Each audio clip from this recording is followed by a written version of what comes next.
Hey guys, Michael here with Pure Pursuit Automotive, here to show you guys our brand new 2013 Range Rover Sport. Alright, we're going to start with the engine. As you can see, it's a 5-liter V8.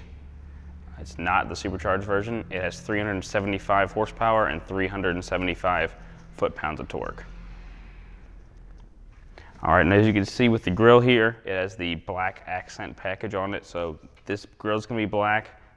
The surrounds inside the headlights will be black, as well as a couple more details on the vehicle.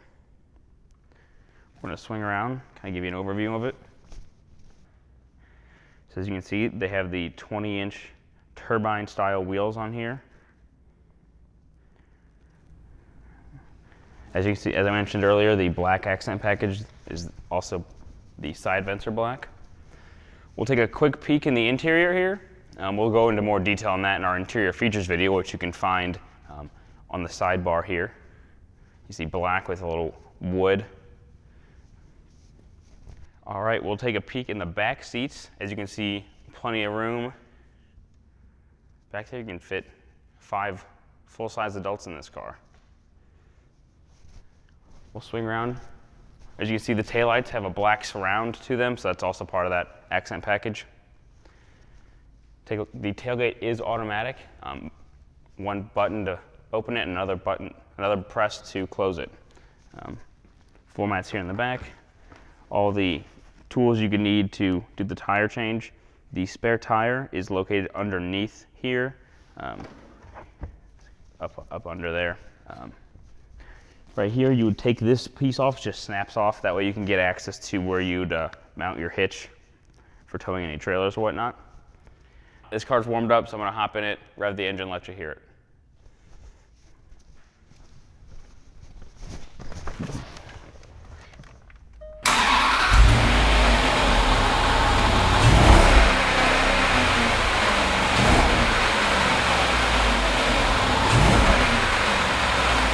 As usual, I'm going to start down here and kind of work my way around.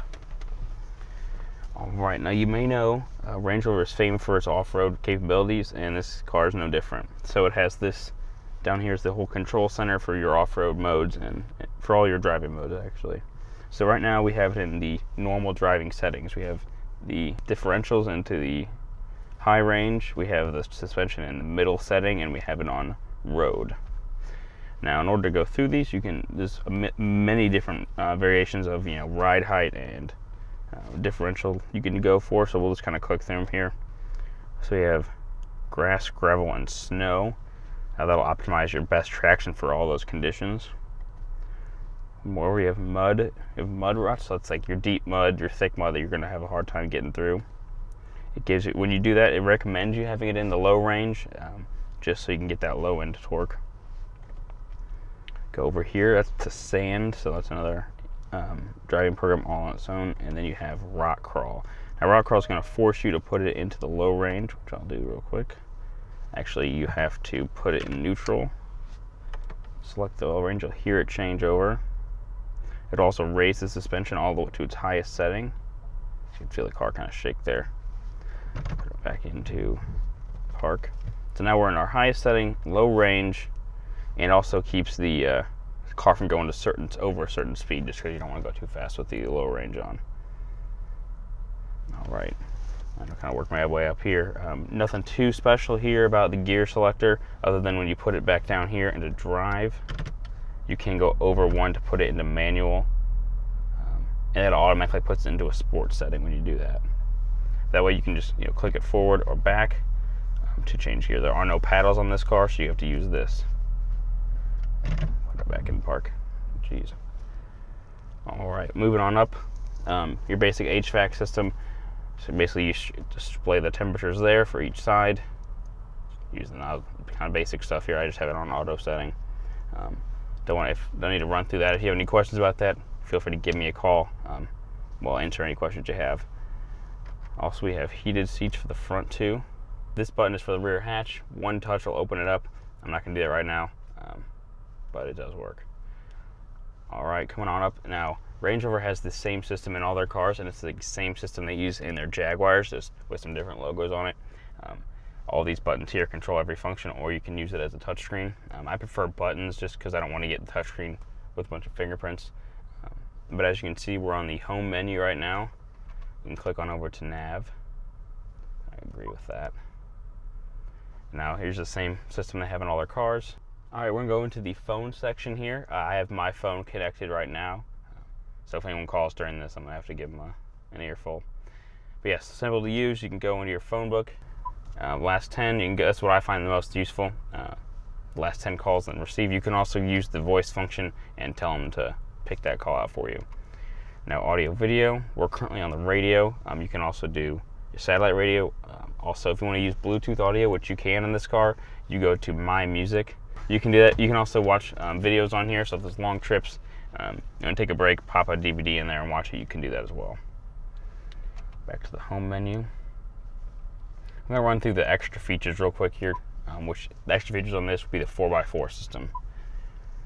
So you can get, this is really helpful, and it's also really cool when you're driving off-road. It shows you the different pitches and levels of the wheels, as well as what the differentials are doing, and it gives you all the information you need to have at a moment's notice, so you don't have to look down here and see what lights are on. All right, we'll come on over here to the steering wheel, kind of get acclimated with all this. So as you can see, this has heated steering wheel. Light is red. Heated steering wheel on.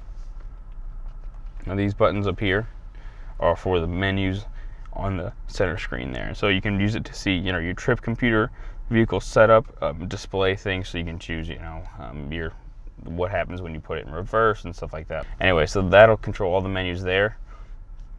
Over here on the left, this is for all the radio and music settings here. Mode will change between your FM radio, your AM, your satellite radio, and your Bluetooth audio, as well as volume and whatnot. Cruise control settings here on the left. Pretty simple, set, cancel all that. Again, if you have any questions, feel free to reach out to me. I can walk you through anything. Now back here on the end of this stalk, it's simple. It says it's a little eye and you push it in. That changes all the information down here on your screen. So yeah, your trip computers, average speed, average fuel, instant fuel, distance to empty, as well as nothing, which I like a lot, or you could have the date and actual miles. Moving on up here, we'll talk about the sunroof controls. Pretty simple. One click opens it up. Now it's fully open. One more click will close it. One more click forward, open it up.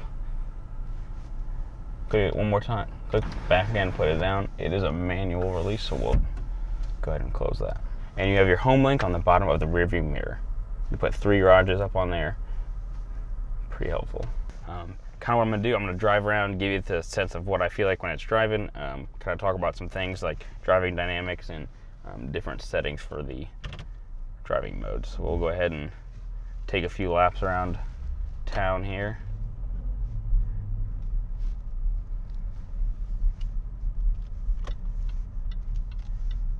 Now this Range Rover is not supercharged, but it has plenty of power, 375 horsepower, and the same for the torque. I mean, it's not a sports car by any means, but it's more than sufficient for a mid-size SUV like this. Normally we on these test drives, I like to floor it and show people how quick it is. I'll do that now, but it's not nearly as relevant, but I'll still do it.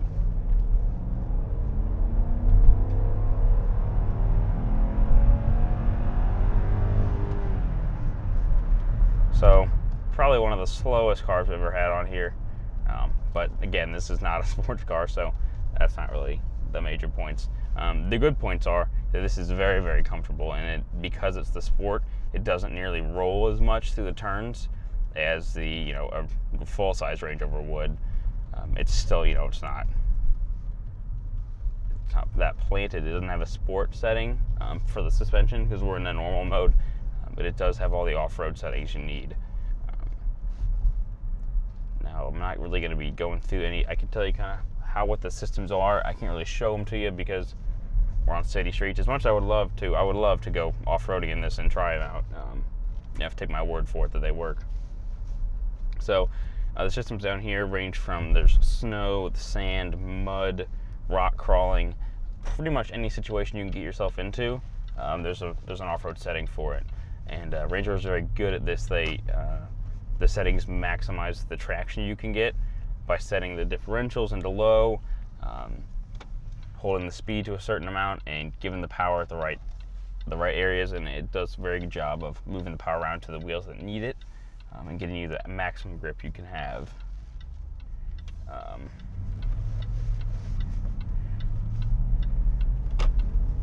Now this car is also very quiet.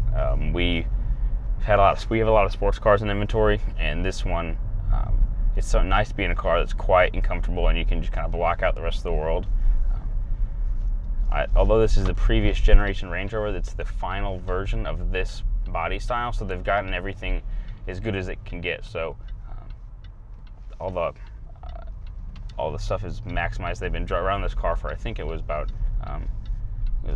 7 years of this car, so they've seen it all, and this, as the final version, they've gotten it all right.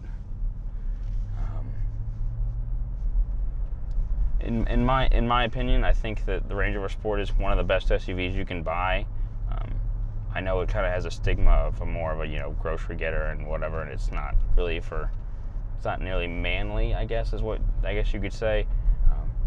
But driving it, I mean, it feels like it's everything you could want in a car, and it doesn't roll like the Range Rover does. So the full-size Range Rover it's smooth and comfortable. It rolls a lot, and it's not that great to drive if you're going on anywhere that has turns.